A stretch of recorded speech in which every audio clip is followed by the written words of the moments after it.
The Random Jottings of Donald J. in Nelson in Pendle, Lancashire. The Holme Burnley is a magnificent old house that has been standing for centuries, located in the bottom of a beautiful valley between steep hills, with miles of walks in the woods. It is easy to see why Philip Gilbert Hamerton, a well-known art and architectural connoisseur, who once stayed at the Holme, found it so enchanting. The old-world charm that permeates the whole atmosphere of the building is still intact today, with its flagged floor, beautiful carvings, rich paneling, and mullioned windows. The Holme was originally a timbered structure and was rebuilt in stone in 1603, with the west side, containing the priest's hideout, retaining its original form until about 1717.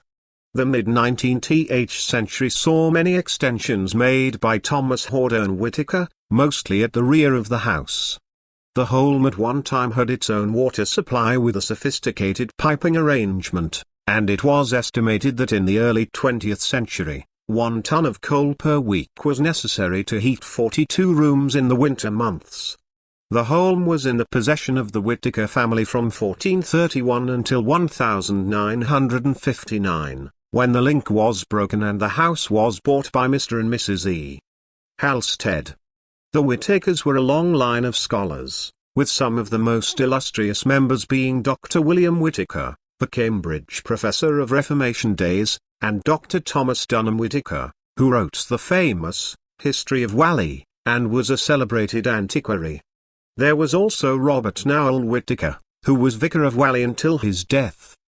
Dr. William Whitaker was born at the Holme in 1547, and it is believed that he was born in the room to the right of the entrance, which was later converted into an entertaining room. Thomas Hordern Whitaker, the historian, settled at the Holme in 1782, becoming Vicar of Whalley and Blackburn. Thomas was very attached to the Holme and is said to have planted nearly 500,000 trees on the estate. He even selected the tree in the grounds from which the wood to make his own coffin was used. He provided the funds for the building of the church at Holme and Cliviger. The last member of the Whitaker family to reside at the Holme was Mrs. Eleanor McNamara, who was the great-granddaughter of Thomas Hordern Whitaker, and whose granddaughter Patricia inherited the house on Mrs. McNamara's death. However, Patricia decided to dispose of the property in 1959. The Holme has an atmosphere of timeless gentility that has been engendered over the past centuries by its background of learning and serenity.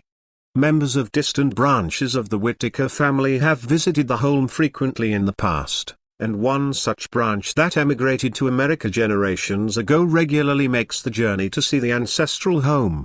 Finally, it is said that the Holme is haunted by the ghost of a monk or priest who has been seen by past members of the household staff who encountered this unknown intruder on an upstairs corridor. However, Mr. and Mrs. Halstead are convinced that he is a friendly ghost with no hint of mischief or malice. The Holme, with all its history and charm, is a wonderful place to visit and experience the ambience of a bygone era. By Donald J.